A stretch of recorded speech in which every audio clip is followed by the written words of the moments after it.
Magandang araw mga kabi. So for today's video, mag-update lang tayo dahil dumating na nga yung ating kalapate na galing Manila. So sa Pigeon Fancier na champion nga. So multiple champion. So nitong Alegre OLR mga kabi, bali tatlo yung nag-champion niya. So top 20 yung tatlong kalapate niya. So pakita ko sa inyo yung nakakuha natin sa kanya o dun sa kalapate, yung kalapate. Papakita ko pala sa inyo yung nakakuha natin kay Sir Iking de la Cruz. So pakita ko sa inyo yung in-acquire natin para makita nyo, kayo na rin ang umusga. So magbibigay tayo ng honest review sa mga kalapate natin na nakuha nga natin kay Sir Iking de la Cruz.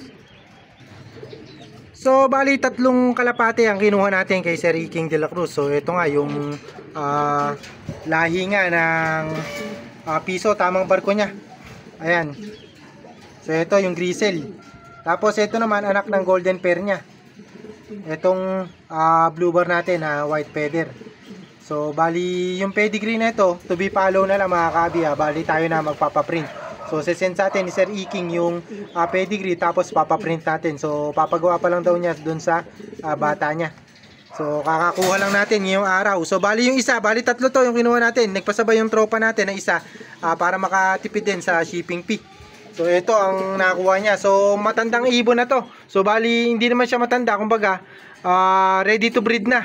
Ito yung Grisel. So ito naman anak mismo ni Piso, tamang barko. So according to kay Sir Iking de la Cruz. Ayan. So yung nag-champion ng OLR ngayon, ayan, maganda naman, magandang bumarako. Pero honest review ko dito mga kabi, medyo maliit nga yung katawan nito. So eto mga kabi, medyo mas malaki to yung dalawa na to, na young bird natin. So ito yung lahi nito mga kabi, susunod ko yung sasabihin. So basta kay Sir Iking de la Cruz ang ano nito, ang lahi nga ng kalapati na to. Yung tatlo natin na kalapati. Ayan, oh. So kaya sabi ko sa inyo, medyo kamukha ng kalapati natin. Eto. So ayan. So okay naman, medium size parehas to. Medium, baka maging ano pa to, maging big size. So ito hen daw to. Itong blue bar, tapos ang cock dito yung Grisel. So hindi pa tayo sigurado dito kasi young bird pa. Pero yun yung sinabi sa atin ni Sir Iking nga mga kabi, bali isang cock saka isang hen. So tayo naman kasi pag kumuha kasi tayo, mas maganda kung isang pares. So ito magiging payo ko sa mga bumibili ng kalapati at nagsisimula. So isang pares ako lagi kumuha. So okay lang kahit Nesmate, basta isang pares dun sa isang Pigeon Fancier nga na champion. So kung merong isang pamilya nga na nag-champion na o lahi talaga na nagcha-champion, so pwede nyo kunin. So yun yung pwede nyo gawing foundation line mga kabi. Ayan. So eto, ayan yung nakuha nga natin mga kabi. So medyo ano to, papasok to sa medium size yung dalawa na to. Ito.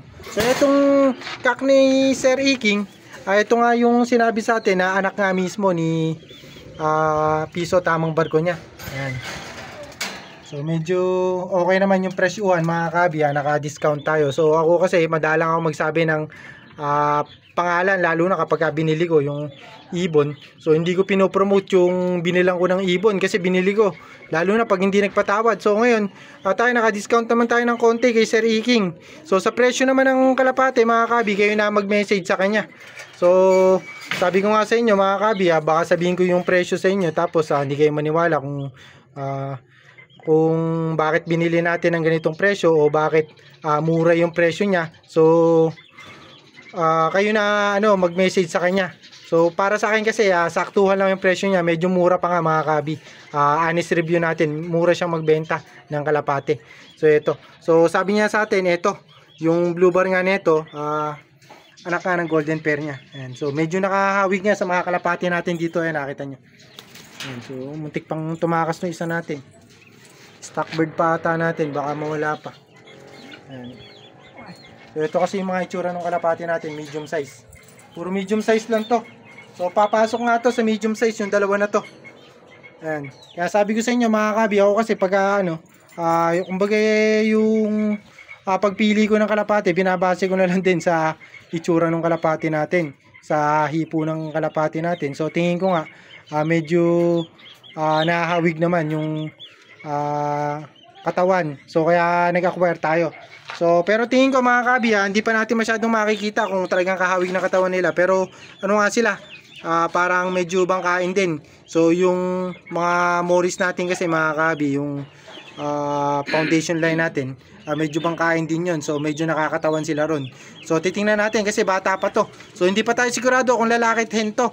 So yun yung disadvantage pala pag bibili kayo ng mga batang kalapati. Ako kasi batang kalapati talaga ang binibili ko. Ayoko ng mga old bird o yung mga breeder age na.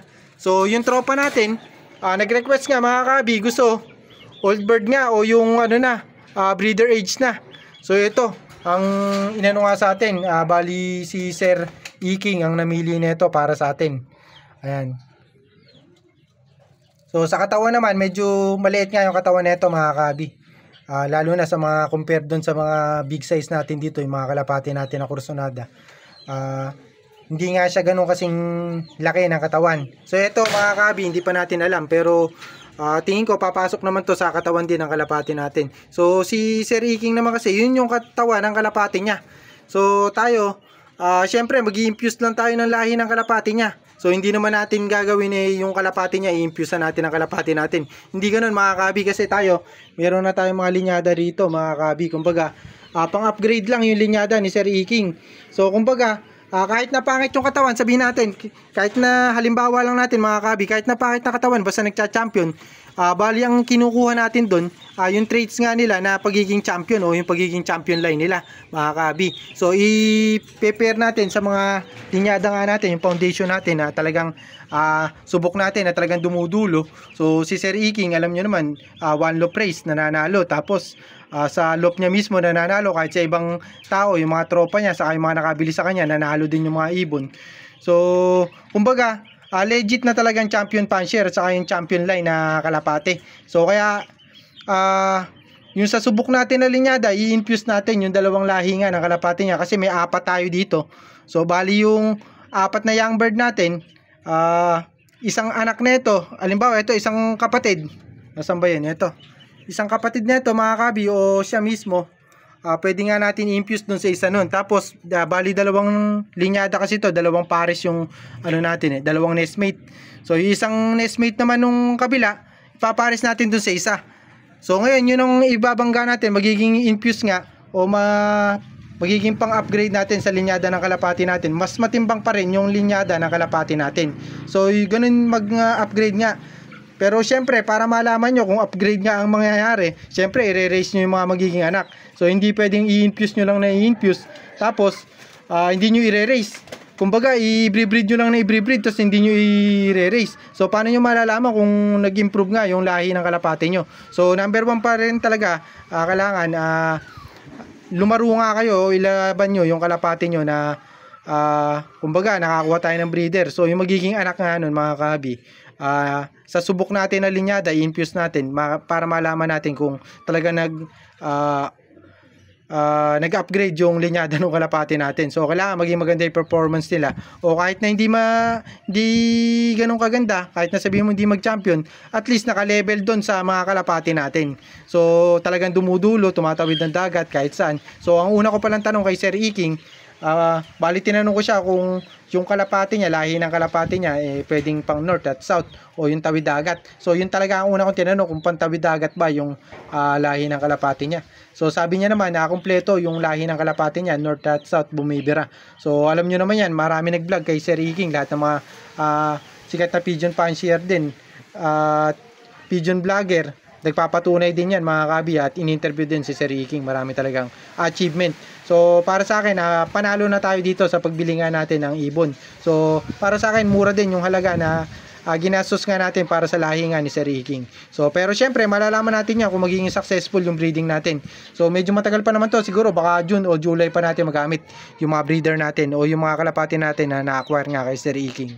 So yun nga mga kabi, bali hanggang dito na lang yung video natin, at in-update ko nga lang kayo sa ating bagong kalapati na nakakuha. So happy flying sa inyo, God bless.